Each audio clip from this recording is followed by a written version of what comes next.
这是大角村最后一次机会了。今天这些男流民要是再没人要，县太爷发了话，全都发配相公馆。选我吧，我吃的少，我能干重活，求求你选我吧！脏死了，滚开，别弄脏我的新裙子！本尊堂堂大前南皇帝，一路逃难至此，竟要沦落到被山野村妇挑选。若被送进相护阁，我宁可咬舌自尽。钱多多，你都18了，按大田礼法，不娶夫赋税加倍。今天你必须领一个回家。刚穿越过来就包分配老公，我这穷的叮当响的科学院高级工程师，上辈子连首付都付不起，这辈子还有这种好事儿？发什么呆呢？赶紧去挑一个，别磨蹭。行，这5个我全要了。你说啥？你再说一遍。我说这5个我全要了。你疯了！你一个姑娘家养5个男人，你拿什么养？5个就是1000文，加上税钱，就你那3亩薄田，连喝西北风都不够。三叔，你听说过人口红利吗？啥红利？你别给我拽文，反正你现在没钱。现在我没钱，3天时间，我给你1300文，300文算利息，立字为据。3天后拿不出钱，我任你处置。好，字据拿来。3天后没钱，这些男人我全带走，连你也一起抓去哟。从今天起，你们就是我钱家的人了。现在我需要一个正夫，谁来？狂妄之徒，竟敢对我如此轻浮！哟，还挺有脾气。就你了，从今天起，你就是我正夫。若非虎落平阳，我定诛你9族！行了行了，诛9族也得先吃饱饭。现在听我安排，按年龄排好队，老大去打水，老二老三去劈柴，老四老五去生火。你连自己都养不活，凭什么养我们5个？我看你是穷疯了。哎呦喂，这不是我那好姐妹钱多多吗？哎呦喂，这不是我那好姐妹钱多多吗？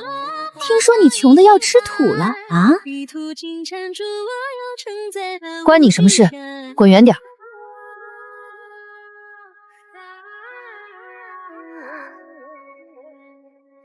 极品啊，钱多多，那个男人我看上了，这5两银子赏你，人我带走。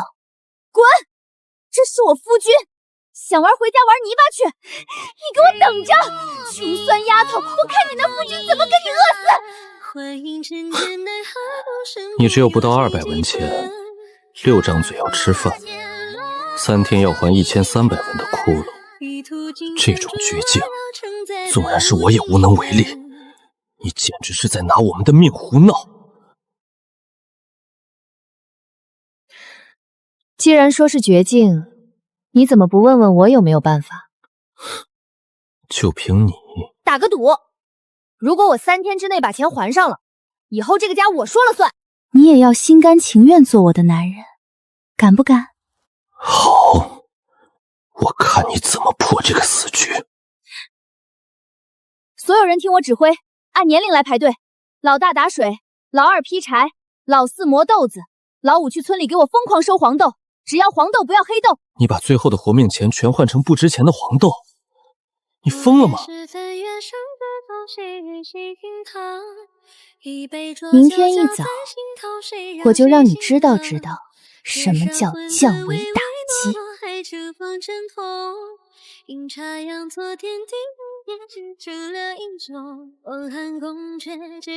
听过豆腐吗？没听过，这玩意儿能赚大钱？好香啊，这东西能吃吗？尝尝，鲜嫩爽滑，见所未见。天哪，这太好吃了！这是什么神仙美食？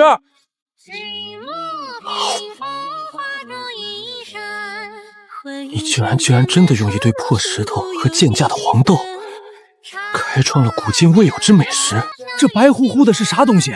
能吃吗？乡亲们，这是神仙托梦传我的美食豆腐，我本不想卖的，但大家都是长辈，我不赚钱，全当回馈乡亲，只要2文钱一块。2文钱，太便宜了吧？你会亏本的。再苦不能苦乡亲，2文钱卖，就当交个朋友。钱多多是大好人啊，给我来10块，我要20块，我要20块，拿回去给全家尝尝。大侄女，卖我50块，我要送亲戚。这玩意儿看着不错，给我来200块，我全包了。赵小姐，乡亲们2文钱是亲情价，你这种财主想来进货占便宜，不行。那我出3文钱1块，4文，爱买不买，不买请让开。好，4文就4文，200块，我全要了。你故意卖那么便宜给乡亲，又高价卖给赵小姐，你到底在图什么？你看这是什么？你卖了这么多钱，你到底赚了多少？本钱200文，今天一天净赚1000文。明天我就能把钱全还上。老4老5，去买50斤白米，10斤猪肉，今晚敞开了吃。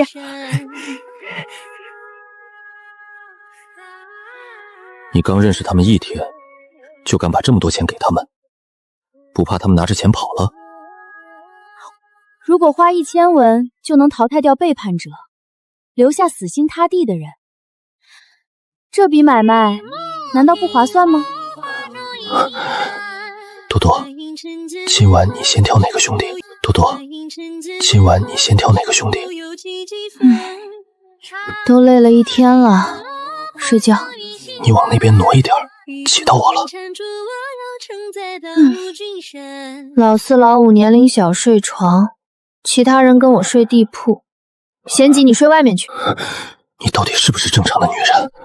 我们6个人只有1间房，难道你要当着他们的面？那是人干的事儿吗？得赶紧赚钱盖大房子了，睡觉，别想那些有的没的。不好了，不好了，豆腐出大事了！不好了，不好了，豆腐出大事了！钱多多，不好了，县城的老爷们吃过豆腐后全疯了，非要吵着让你们家做，这是13笔订单的定金。豆腐的单子多少钱1块？我按3文钱1块给你谈的，可以吧？那些老爷们派了管家追着我跑了3条街，我差点没被踩死。不行，绝对不能接。咋了？有钱不赚你傻呀？3文1块，5000块就是15贯钱，刨掉成本你净赚10贯。3天交货5000份豆腐，我们6个人就算累死不眠不休，最多只能做2000块。订单上写了违约双倍赔偿，这根本是个不可能完成的任务。上面真写了双倍赔偿，我没注意啊。那个管家跟我说的天花乱坠，说什么老爷们吃了你的豆腐惊为天人。有人故意设局要整你，这笔记工整，措辞老冒，还用了官府格式条款，不是普通商户写得出来的。这单子我接了。你疯了吗？见钱眼开，到时候你拿什么赔？把你家那间土坯房卖了都不够。不如我们再打个赌，如果这单成了，你心甘情愿做我钱多多的真男人。好，我赌了，我倒要看看你怎么死。表哥啊表哥，他们笑你是傻子，我却知道你是这个时代唯一的工业天才。你又来借什么？我这什么都没有。上次借你的杆儿还没还。表哥，我不借东西，我给你送一个机会。大田的工业革命就从你这间破茅草屋正式开始。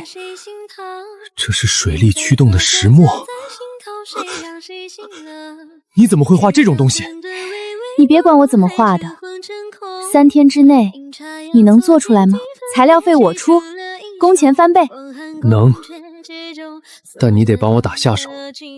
成交，我让老2过来帮你。从现在起，你们什么都不用管，只做这台机器。这个人到底还有多少底牌？一个卖豆腐的村姑，会画水力机械图纸，还能找到人做出来，有意思。4300块豆腐，3天交货，违约双倍赔偿。有人要整我们？这个笔记我认得，是县城醉仙居掌柜的亲笔。你看这个4字，最后一笔带钩，整个大田县只有他这么写。他跟赵家是姻亲关系，他小女儿嫁给了赵家2房长子，咱们5个人加上你才6个，3天做5000块，这不是要命吗？又是赵家！那个赵小姐上次来摊子上找茬，被东家怼回去，她只是怀恨在心。老四，石膏还剩下多少？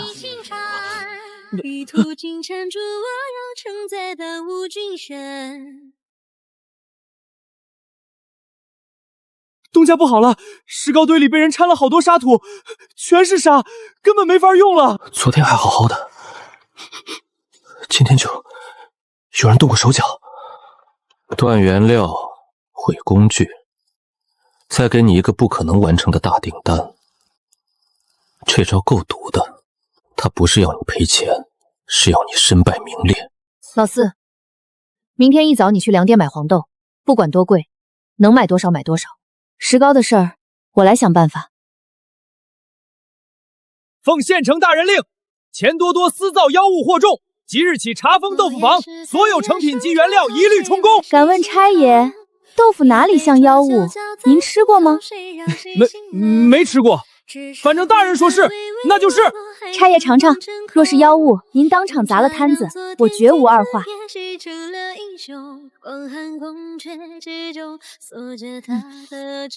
这也太好吃了吧！这分明是人间美味，哪是什么妖物？差爷，豆腐是神仙托梦的祥瑞，吃了能延寿。县城大人若喜欢，民女每日供奉。行吧，我们先回去复命，你赶紧把东西备齐。一定，明日一早，新鲜豆腐准时送到府上。这是水力石磨，用水力带磨盘，效率比人力快3倍。没一根铁钉，全用榫卯拼的，能比我们5个大老爷们厉害？你推下那个水槽开关试试。天哪，它自己转起来了！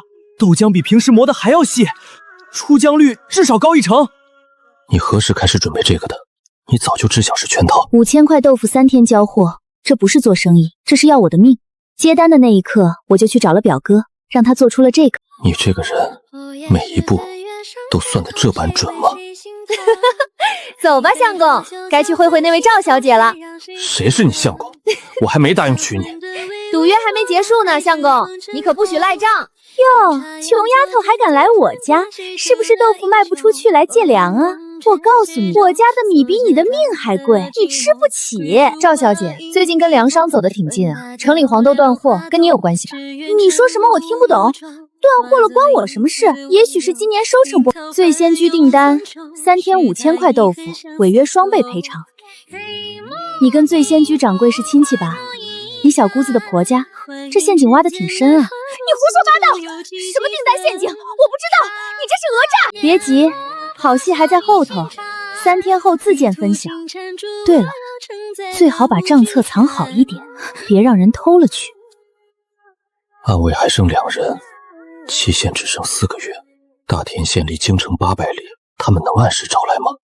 玲珑，过来帮我搬石膏，别发呆，胎记又不会跑。若有人能帮你拿到赵家勾结的证据，你打算怎么办？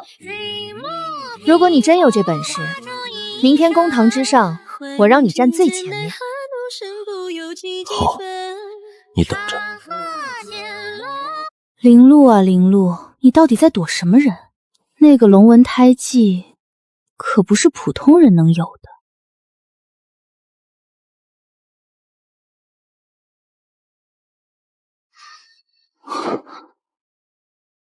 找到了，这是分赃账本，数目皆在。走，回去复命，陛下在等消息。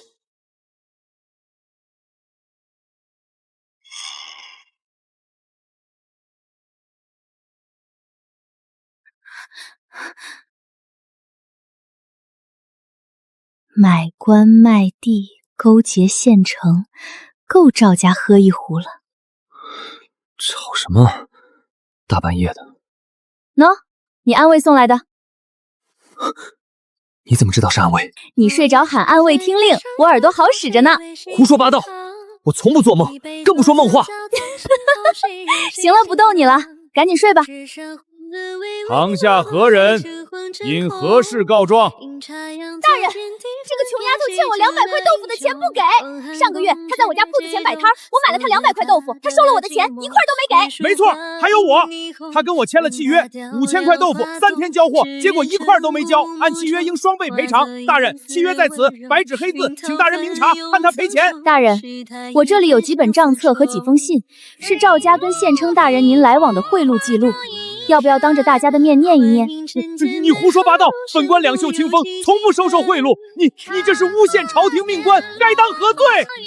大业3年5月15，赵家送纹银300两，换得城南荒地20亩，市价每亩50两，赵家每亩付15两，差价30两，赵家活利600两。大业4年正月初9，赵家送出。你住口！你从哪里偷来的？这是诬陷！你私闯赵府，偷盗账册，该当何罪？大人，要不要我继续念？后面还有您跟醉仙州掌柜分红的记录呢。大业4年3月，醉仙州利润分红，县称大人得30%，合计纹银200两，由赵家代使。钱多多，你私闯赵府，偷盗账册，本身就是重罪。本官先治你偷盗之罪，再议赵家之事。大人，我可没说是从赵府偷的。这几本账册是有人半夜塞在我家门口的，我捡到了，当然要上交官府。您若不信，大可查查笔记，这上面可是赵小姐的亲笔。您让她写几个字对比一下便知。去让赵小姐写几个字。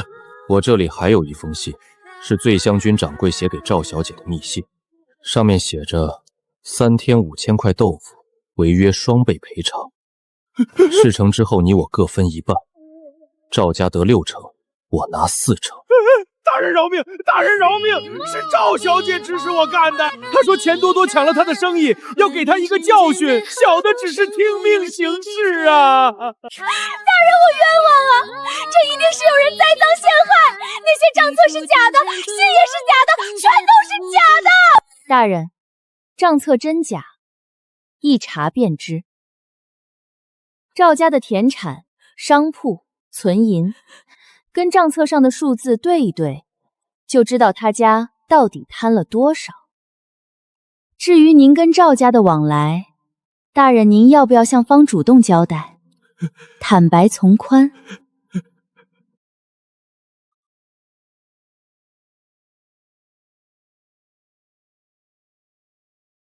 奉府尹大人令，大田县县丞赵某贪赃枉法，收受贿赂，勾结豪绅，鱼肉百姓，即日起革去官职，押送府衙受审。赵氏一族家产查封，待查明后一并处置。暂由本官代理县令一职，审理此案，都带下去。钱多多，我做鬼也不会放过你！你等着，你这个贱人！慢走不送，下辈子记得做个好人。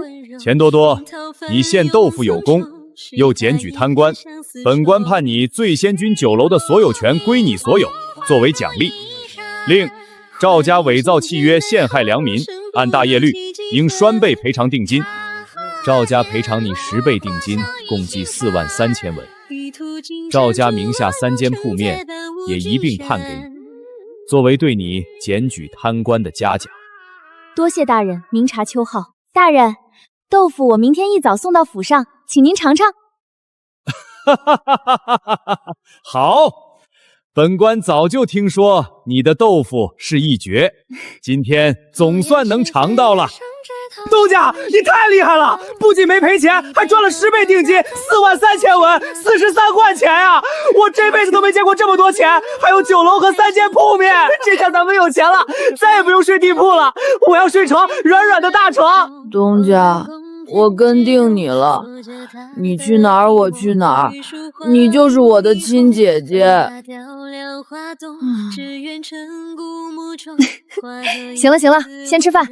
明天开始有的忙，醉仙居要改成豆腐房，3间铺面要盘活，还要盖新房子。你们都给我打起精神来，以后咱们钱家豆腐要开遍整个大田县。钱多多，你今天在公堂上为什么不把我供出来？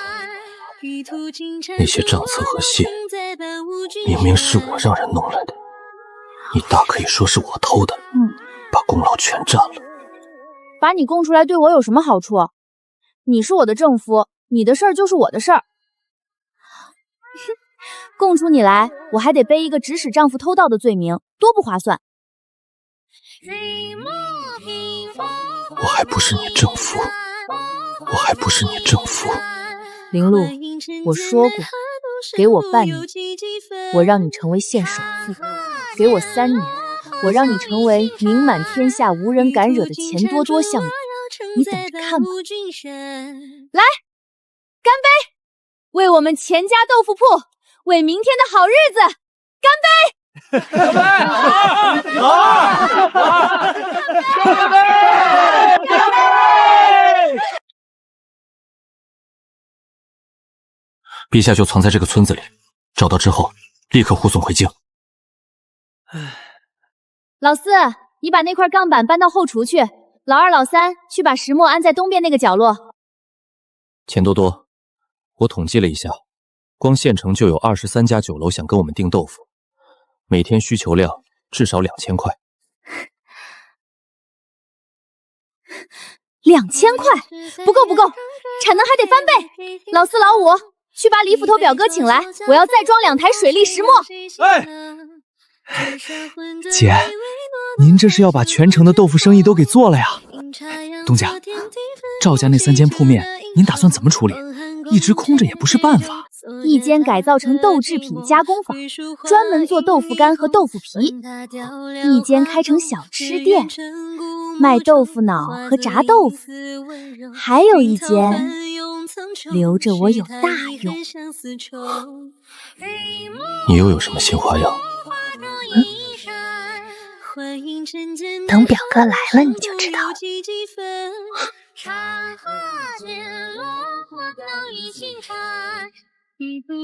哦，东家，豆浆不点石膏就压，能变成什么？尝尝这个，这叫豆腐皮，是用豆浆表面结的那层膜挑起来晾干的。天哪，这比豆腐还有嚼劲，香死了！东家，你这脑子到底是怎么长的？怎么什么好东西都能想出来？别急，还有豆腐干、豆腐泡、腐竹、豆浆粉，一样一样来。钱多多3问上违章一次，我要让这小小的黄豆变出100种吃法。这个人脑子里装的到底是什么？就算是最顶尖的御厨，也做不出这些闻所未闻的东西。豆浆不好了！外面来了2个人，穿着锦袍，腰里别着刀，点名要见林禄大哥。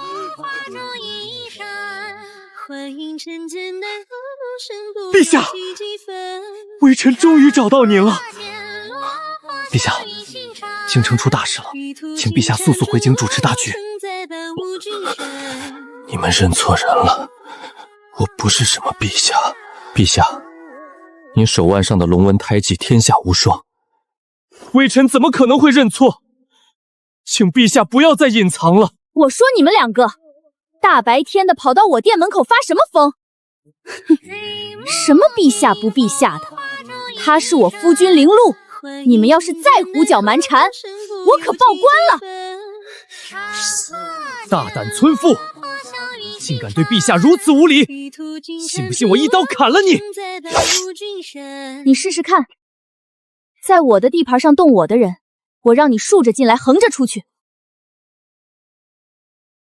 让我来处理。丞相判犯，京城现在什么情况？回陛下，丞相假传圣旨，说你已经驾崩，拥立了9皇子为新帝。满朝文武有1半都被他收买了。终于陛下的老臣不是被杀，就是被关进了大牢。陛下，我们2个是暗卫最后剩下的人，拼了命逃出来找您，请陛下立刻跟我们回京，联络各地驻军，夺回皇位。现在回京，无异于自投罗网。丞相既然敢造反，一定已经控制了京城的军队和粮草。我两手空空回去，拿什么跟他斗？陛下，您是正统天子，只要您出现在京城城门前，百姓和士兵一定会站在您这边的。民心所向。当初我逃出京城的时候，满城百姓可有一个人站出来帮我。算了，此事从长计议。你们说的那个丞相，是不是叫赵无极？你怎么知道赵丞相的名讳？你到底是什么人？猜的呗。赵小姐的爹，不就是赵无极的远房堂弟吗？你们想想，赵小姐为什么敢在这个小县城里横行霸道？还不是因为她背后有人撑着。你是说，赵家在这里的所作所为，跟京城的叛乱有关？我只是一个卖豆腐的乡下女人，朝廷的事儿我不懂。不过我可以告诉你一个道理，要想打败一个强大的敌人，最好的办法不是正面硬碰硬，而是先切断他的钱袋子。切断钱袋子？赵家在京城有10几间商铺，在全国有上百个分号，每年的进项少说也有几百万两银子。我们怎么切？赵家的钱是不是大部分都来自粮食生意和酒楼生意？没错，赵家控制了大田1/3的粮商和1半的大酒楼。如果有一种新的美食，比酒楼里所有的菜都好吃，而且价格便宜到人人都吃得起，你们觉得赵家的酒楼还能有些撑多久？你是说，用豆腐来对付赵家的酒楼？不只是豆腐，豆腐皮、豆腐干、腐竹、豆泡、豆浆、豆花，这每样东西都可以开出一家新店。我要用黄豆把赵家的餐饮帝国连根拔起。哼，就凭几块豆腐，你未免也太小看赵家了。这位大哥，你没吃过我的豆腐吧？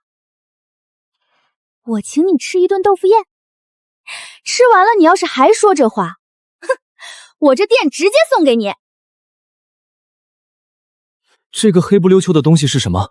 能吃吗？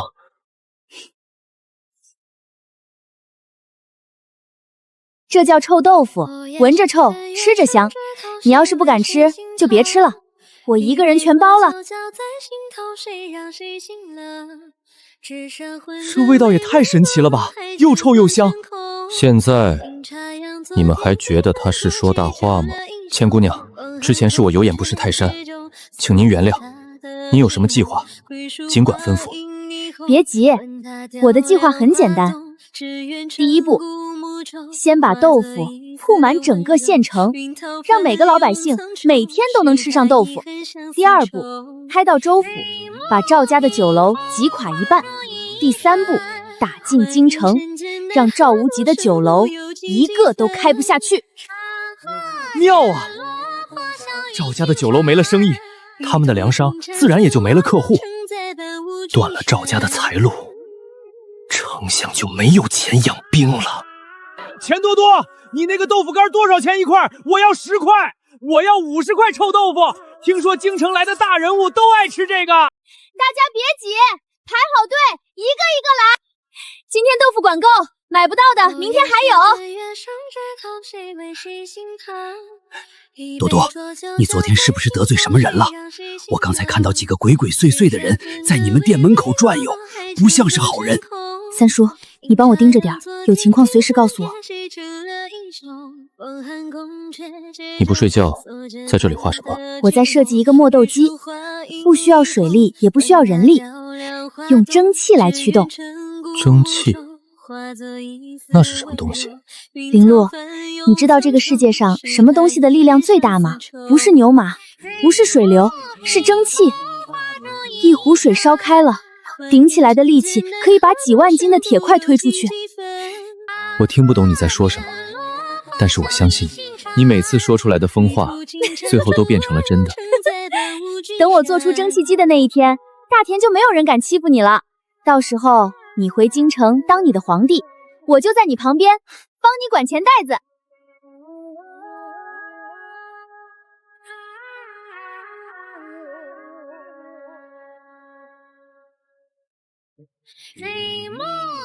看来有人不想让我好好做生意。东家，我去报官，让县令大人抓这些王八蛋。报官没用，这些人不会留下证据，我们得用自己的办法来解决。你想怎么做？老办法，打不过就加入。既然他们想搞垮我的生意，那我就把生意做到让他们连捣乱的力气都没有。钱老板，什么风把你吹来了？快请坐，快请坐。大人，我今天来是想跟您谈一笔生意。我想承包县城所有官府的伙食供应，包括县衙、牢房、驿站和驻军。钱老板，你一个卖豆腐的，怎么突然想做这么大的生意？大人请看，这是我的报价。每顿饭3菜1汤，2荤1素加1碗豆腐汤，每人每天只要15文钱，比现在官府的伙食费便宜1半，质量还好3倍。15文？你没算错。现在县衙一个差员一天的伙食费就要30文，还吃得不好。大人，我做生意讲究的是薄利多销，您把全县官府的伙食都包给我，我一天能卖出去3000份饭，成本自然就压下来了。而且我可以保证，每一份饭都用最好的食材，绝不偷装减料。好，就这么定了。从明天开始，全县官府的伙食都交给你来办。你这一步走得真绝，官府的人吃了你的饭，谁还敢来捣乱你的店？这叫借力打力，我亲爱的陛下。今天中午要给县衙送300份盒饭，驻军那边要500份，驿站要80份，你们都准备好了没有？东家，豆腐都做好了，就差炒菜了。可是咱们人手不够，光靠咱们5个忙不过来啊。确实不够。林洛，你去村口贴个报示，再招10个人来，工钱1天30文，管3顿饭。招人的事先放一放，你看看这个。这是谁送来的？今天早上有人把这封信塞在店门口的石狮子下面。写信的人说，如果不想让豆腐房出人命案，就往城南破庙送500两银子。500两，他们也真敢开口。看来赵家的余党是真急了，连敲诈勒索这种下三滥的手段都使出来了。他们既然敢写信来，就说明真的敢动手。你不能不当回事。各位乡亲，今天新到了一批臭豆腐，每人限购5块，先到先得啊！那个姓钱的女人不肯给钱，咱们怎么办？她不给，咱们就自己拿。今天晚上放一把火，把她的豆腐房烧了，看她拿什么做生意。赵家余党最近的活动范围就在这4个地方：城南破庙、城西废窑、北门客栈和东街赌坊。钱姑娘，您怎么知道的这么清楚？我们查了好几天，都没查出他们的落脚点。因为我让人去赌坊和客栈都打听过了，赵家的人最近一直在赌坊里输钱，输光了就来敲诈我。这种人最大的弱点就是贪。所以你故意不报官，就是想等他们自己露出马脚。今天晚上他们一定会来，你们俩，一个去城西废窑守着，一个去北门客栈盯着。我跟老大他们在店里等着。钱姑娘，您一个人在店里太危险了，要不我留下来保护您。放心，我有分寸。再说了，我可不是什么手无缚鸡之力的弱女子。先把那个仓库点了，里面全是黄豆和木柴，一烧起来根本救不了。点完火赶紧跑，别被人抓住。三位大半夜不睡觉，跑到我店里来串门，还带着油桶，是想帮我洗地吗？你怎么知道我们要来？你们的计划写得太详细了，连几点钟动手都写得清清楚楚。我要是还不知道，那不就是傻子了吗？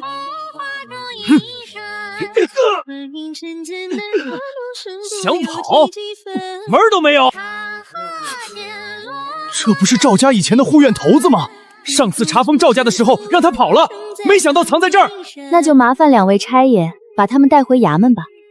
记得告诉县令大人，这三个人不仅想烧我的店，之前还敲诈我500两银子。钱老板放心，这回一定让他们把牢底坐穿。嘿嘿，一定让他们把牢底坐穿。敢动您老人家的店，真是活腻了。从今天起，你们就是我钱家豆腐坊的正式员工了。工签1天30文，包3顿饭，每个月还有2天休假。谁要是干得好，年底还有奖金。钱老板，奖金是什么东西？奖金就是多发工钱，干得越好，发得越多。你们要是能让我1年赚1万两银子，我就拿出1000两来分给大家。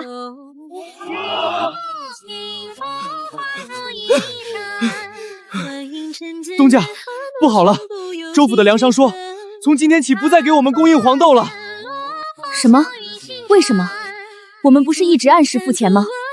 粮商说，有人出了比我们高3倍的价格，把州府所有的黄豆都买走了。那个人还放话，谁要是敢卖黄豆给我们，就是跟他过不去。这还用问吗？肯定是赵家的人在背后搞鬼。赵小姐虽然被抓了，但她爹赵无极在京城的势力还在。别慌，没有黄豆，我们就用别的豆子。老四，你去村里收黑豆和绿豆，有多少收多少。是。东家，黑豆做的豆腐能好吃吗？黑豆做出来的豆腐颜色发灰，但营养比黄豆还好。绿豆可以做绿豆粉和凉粉，正好夏天快到了，凉粉肯定好卖。东家，您脑子转得真快，我们怎么没想到这一层？别拍马屁了，赶紧去干活。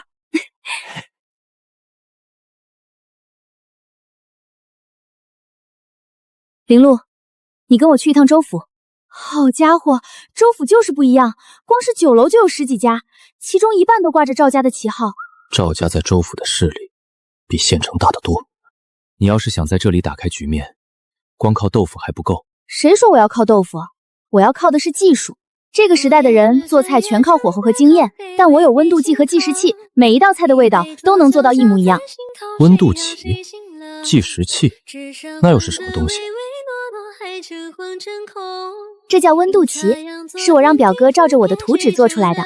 有了这个东西，我可以把煮豆浆的温度精确到分毫不差。你到底是从哪里来的？这些东西我从来没见过。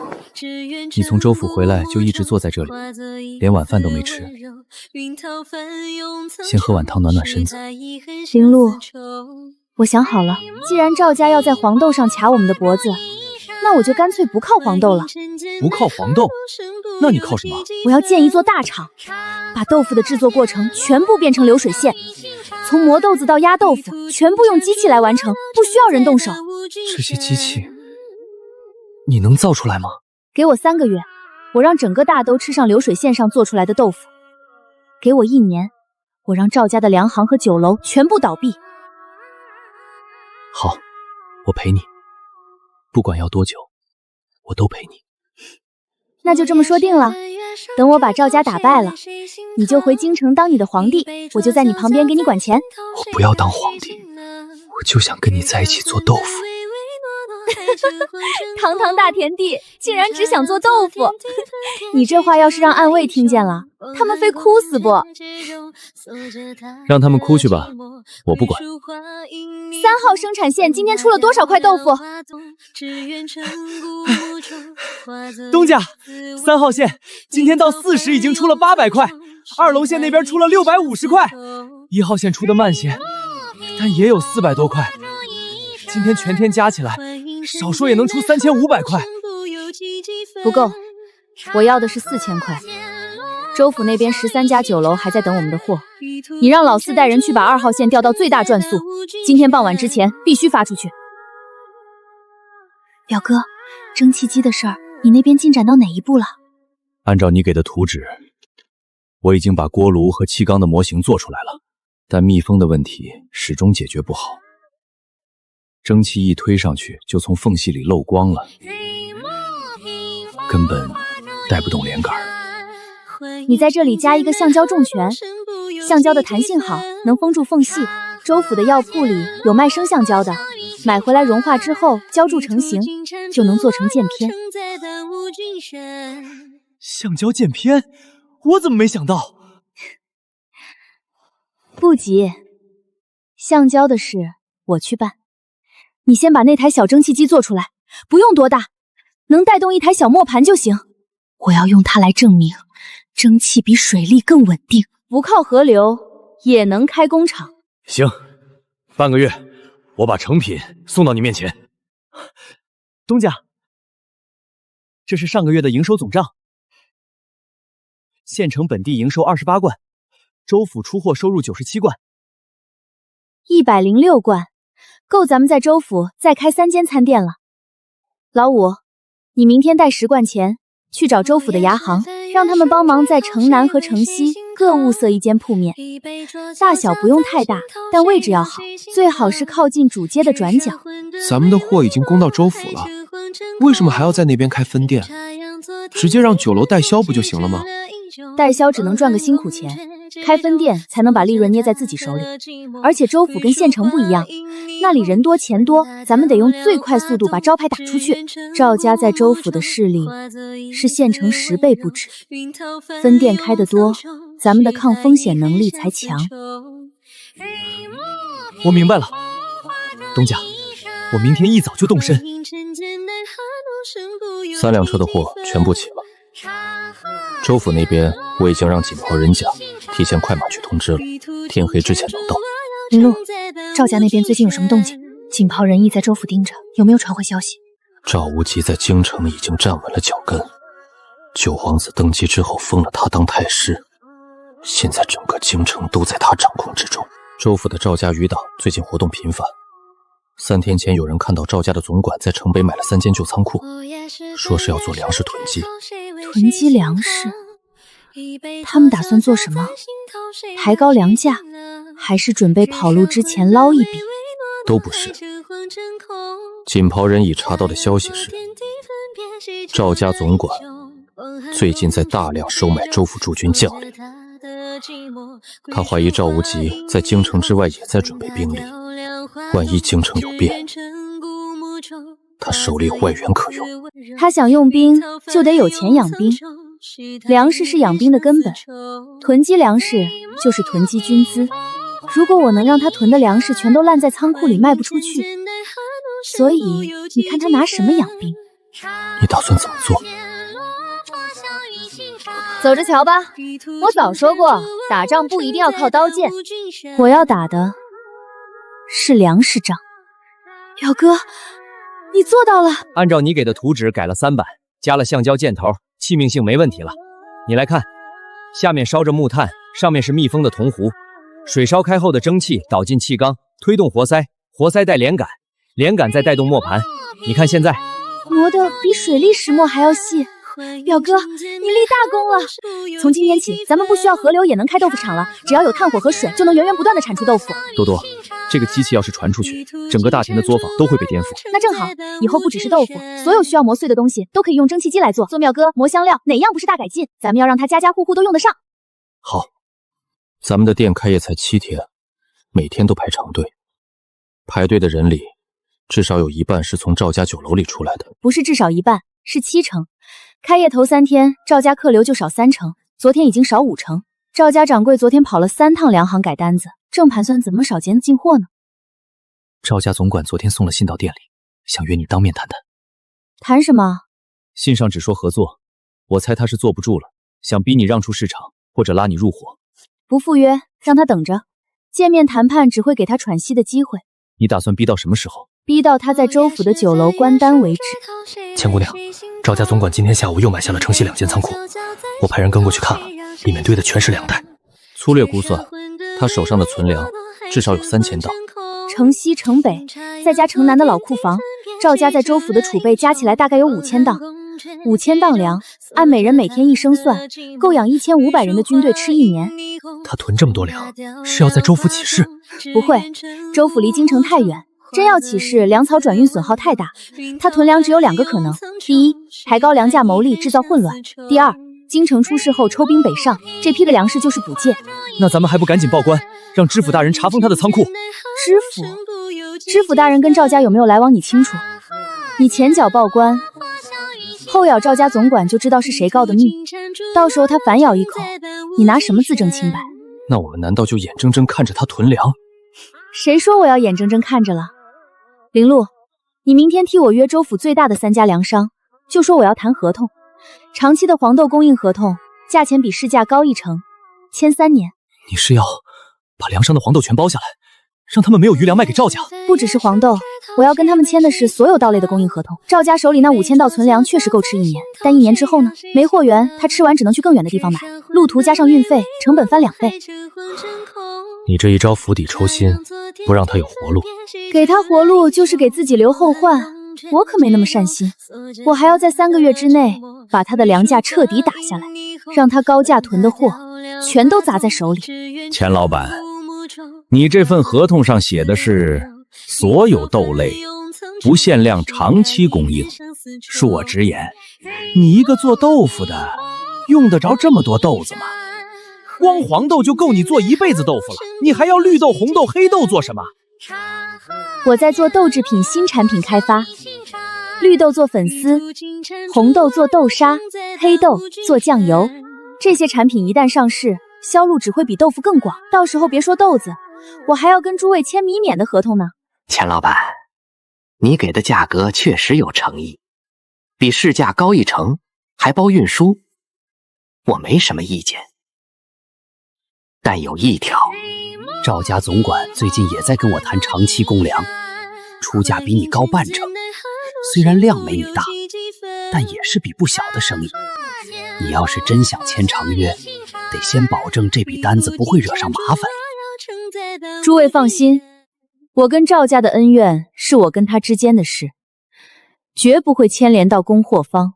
合同上明明白白写着，我预付3成定金，货到付全款，按月结算。你们跟赵家做什么生意，我不干涉，也不打听。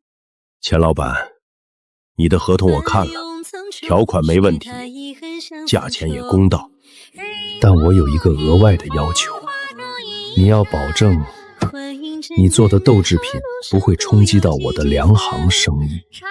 我知道你那个多多豆制品在州府开张之后，赵家酒楼的生意差了不少。你这个模式要是继续扩张，迟早会影响到我们粮商的下游客户。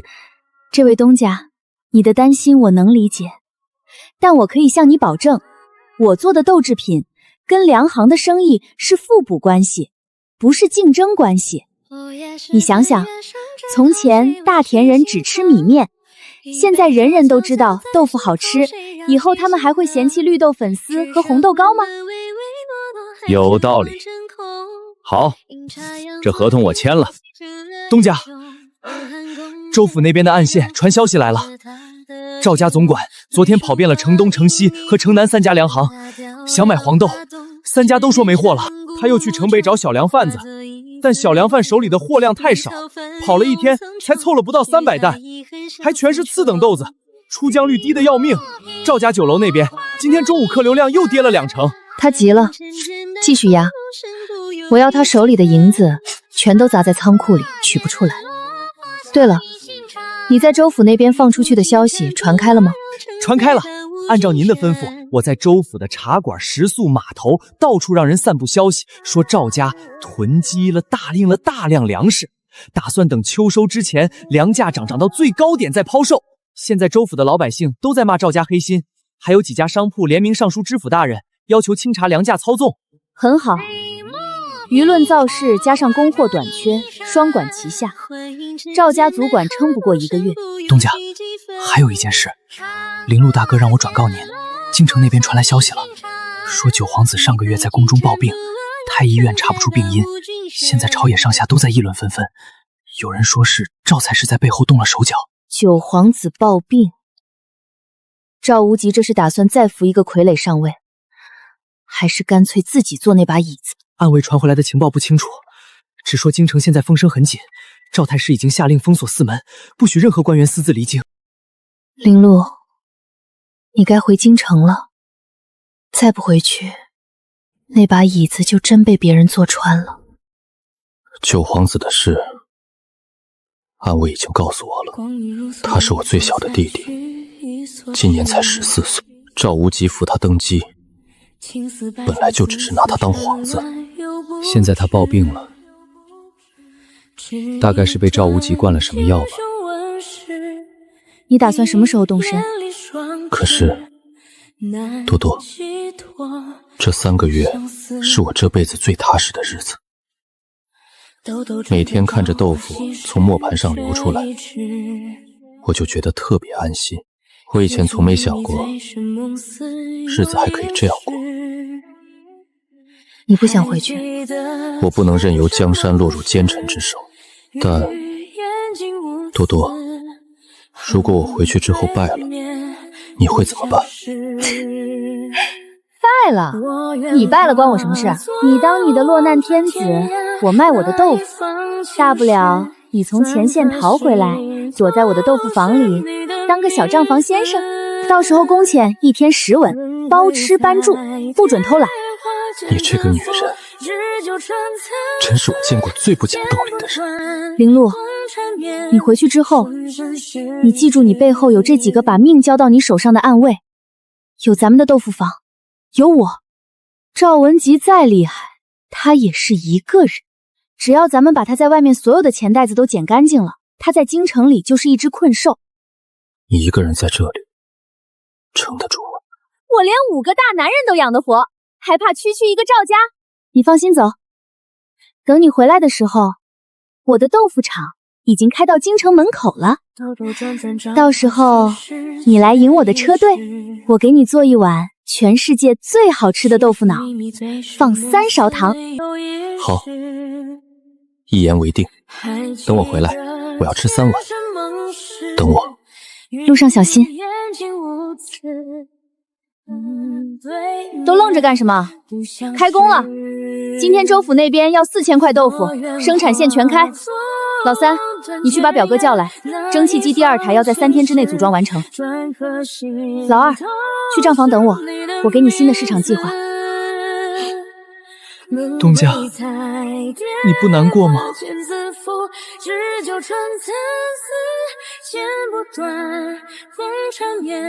难过什么？他是回去抢江山的，又不是去送死。咱们唯一要做的事儿，就是在他抢完江山之前，先让他拥有一支凭豆腐就能打败全天下粮商的商业大军。都给我打起精神来！钱家豆腐坊的征途才刚开始呢。剪不断，共缠绵，生生世世。